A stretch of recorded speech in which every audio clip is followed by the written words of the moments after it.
to the first episode called Grand Rounds in Blue Major 7. I'm Kathryn Ko. I'm a practicing neurosurgeon and visual artist in New York City.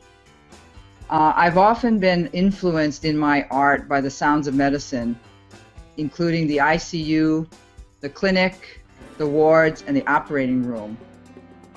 Abba Kovner, the poet, said, "When you touch someone's brow, you're touching a melody."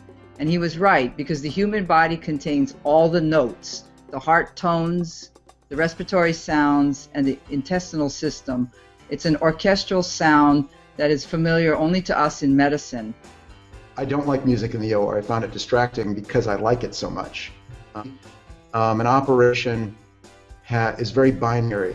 I break a big operation into its parts, and I want each part to be done as accurately and as well as possible.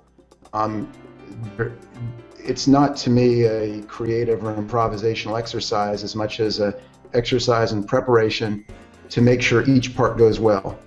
So it's a very binary, exacting process. For me, music, at least playing around the piano, is the opposite. If I make a mistake, that may be a good thing, because I discover a chord or some dissonance that actually sounds really good, and I'll go with it. And that's where I like the writing process for me, is just playing around, noodling around with chords, and then if it's good, it sticks. If it's not, there are probably a few that I've lost over the years that were worth keeping. But in general, I think that's a very democratic system. If it's good, I remember it. It stays in my hippocampus. If it's not good, it gets tossed. This bass theme.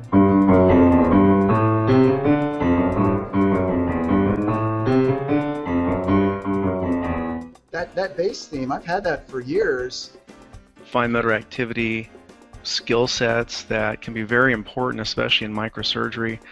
Learning throwing 10-0 sutures for ECIC bypasses under the microscope, and that's a skill set that is learned. And so many of the attributes that art or music involve, especially which require multiple modalities: vision, auditory function, optokinetic function, gross and fine motor function, working together to achieve a specific outcome, end up melding very well for surgery. Musicians in medicine is one of the ways that I hope to continue pursuing music as I go through medical school.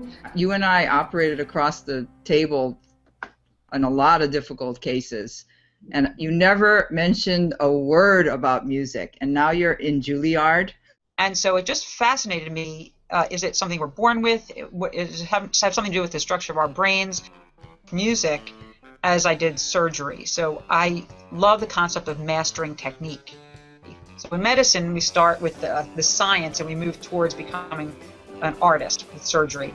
And the best neurosurgeons are artists in the way they do surgery. And so I think with music, it's sort of the opposite. You have this feeling of being artistic, and some people it comes naturally, and then others have to try to study it like a science, and I fall into that category. So I had to go back and get a Master's of Fine Art because I was missing the fundamentals. I was missing the pre-med equivalent of art training.